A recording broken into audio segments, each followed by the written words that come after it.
বাংলার স্বর্ণযুগের ইতিহাসে উত্তম কুমার, সুচিত্রা সেন, সুপ্রিয়া দেবী, এদের নামগুলো আমরা কোনোদিন ভুলব না। সুপ্রিয়া দেবীর নাতি শন ব্যানার্জি এবার আসছেন সিনেমায়। হ্যাঁ, বড় পর্দায় শন ব্যানার্জি আসছেন হিরো হয়ে। হ্যাঁ, এটা আমার মনে হয় বাংলার জন্য একটা ভীষণ গর্বের বিষয়। আর আমার জন্য একটা ভীষণ গর্বের বিষয়, কারণ আমার সিনেমাও আসতে চলেছে। এটি নন স্ক্রিনের দ্বিতীয় প্রেজেন্টেশন হচ্ছে, যদি এমন হতো, যেটা হচ্ছে আমার প্রথম অভিনীত ছবি।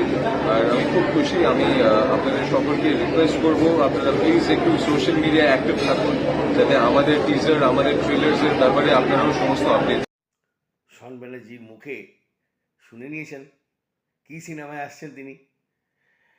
এবার দেখা যাক সুপ্রিয়া দেবীর সেই যে ঐতিহ্য বাংলা সিনেমায় উনি তৈরি করেছিলেন, শন ব্যানার্জি কি পারবেন তার নতুন ছবি দিয়ে? সিনেমার নামটা তো জেনেই গেছেন, যদি এমন হতো।